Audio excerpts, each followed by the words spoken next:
let's move to Miami. This incredible story. It's an incredible story. Down there. So over the weekend, we can put this Guardian element up on the screen. This first one, Mordecai Braffman, 27-year-old Jewish man, is driving down the highway in Miami and sees what he thinks are two Palestinians. Gets out, stops them. For even just stopping there, that's weird. Yeah. Like, what are you doing? Keep driving. Yes. He gets out, stops them, and opens fire with a semi-automatic handgun. If there wasn't some video evidence of this, plus the direct testimony of Braffman himself, I'd be like, there's no way any of this is true. Agree.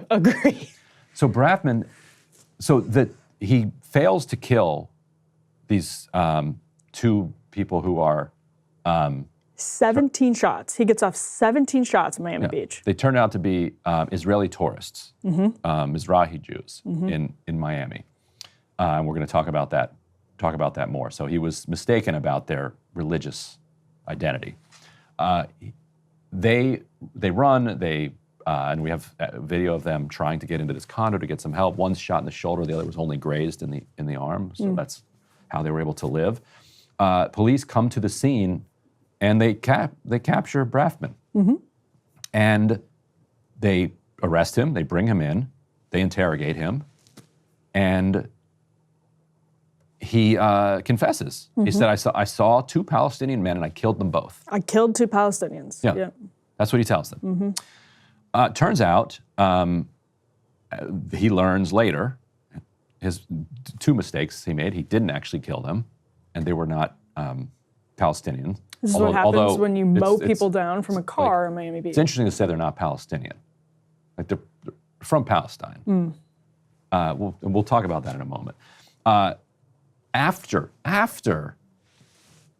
they are shot at, one of them posts on social media, we can put this up on the screen, they tried to murder us in the heart of Miami, but the creator of the world is with us, so he didn't go. He said, my father and I went through a murder attempt against anti-Semitic background, so he blames anti-Semitism for it. So I want to say thank you to everyone for their support, and it is not taken for granted with Israel. Live Israel, death to the Arabs. So this is the guy who has a bullet in his shoulder because the Miami guy thought he was Palestinian, but he kind of is Arab. So this is the weird thing. That's what's so complicated about this whole question. Conflict, yes. And they are considered to be, Arab by a lot of Israelis, even though they are Jewish Israelis. I mean, put up this VO here.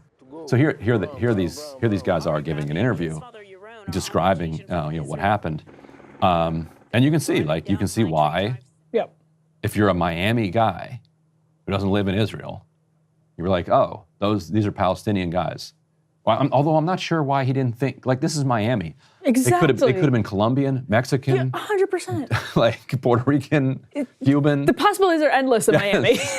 It's insane. Like how you pick them out as Palestinian. That you are just driving through Miami Beach and you see two dudes that you think might be Palestinian and It's not unusual to see Arab men in Miami either. Insane. It's insane. None of it really makes sense. So this same guy, by the way, Mordecai, local news interviewed him months ago because there was some vandalism of a Jewish flag at a coffee shop. And he did one of those man on the street interviews where he says, I wish we could all just get along. Why does there have to be so much strife and conflict? And so they replayed that interview with him. And then months later, he pulls over and just opens fire on two guys because he thinks extremely weird that they're Arab. So I don't know if you guys follow Alon Mizrahi.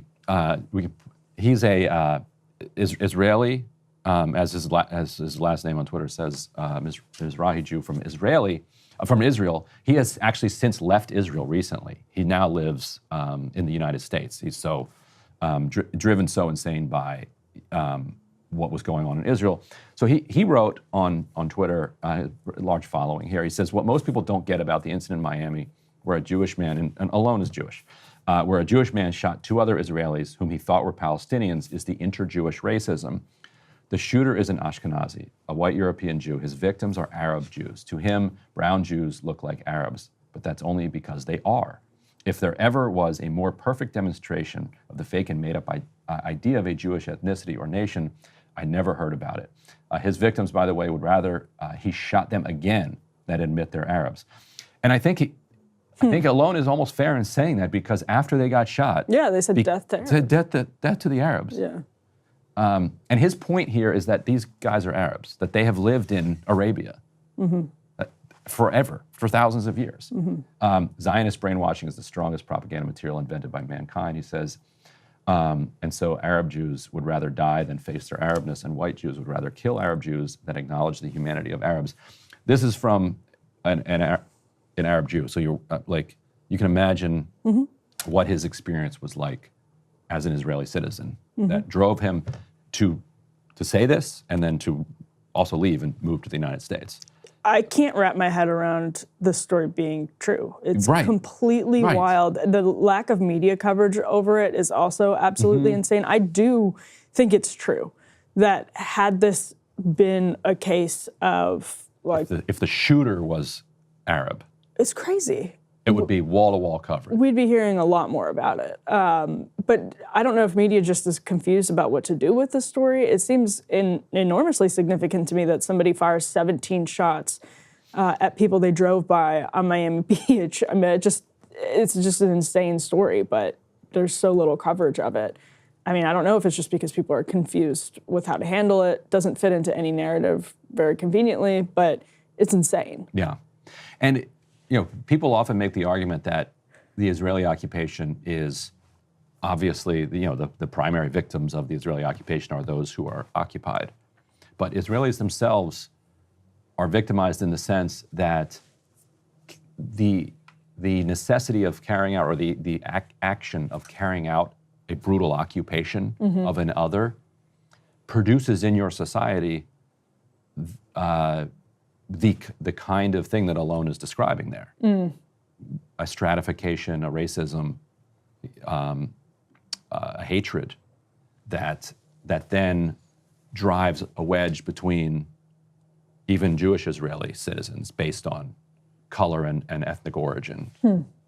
And like he said, it's like the whole idea of Israel was to create this national identity where at least all Jews inside Israel are equal. And what he's saying is that this is another example of how that's just not the case. Jews inside of Israel, in theory, equal, not based on skin color, but based on Jewishness. And that's incredibly complicated for a society to accomplish when there are distinctions. Literal tribal distinctions. And there's some and there's some color involved. It's a little whiter, a little less white. Right. Crazy story. Not getting nearly enough attention. Where's like New York Times, which is something like live blog the campus protests, and you had like 15 different editors, working on the story, and where was it in the Netherlands, where the hooligans were fighting each other. Yeah. Like that was like an all hands on deck moment for the New York Times. But Miami, they don't have anybody in Miami. 17 shots fired. I think New York Times might have some readers in Miami. Probably. Yeah. Probably. Well, increasingly probably less, but. Yeah. All right, let's move on to Steve Bannon. Hey, if you like that video, hit the like button or leave a comment below. It really helps get the show to more people. And if you'd like to get the full show, ad-free, and in your inbox every morning, you can sign up at breakingpoints.com. That's right. Get the full show, help support the future of independent media.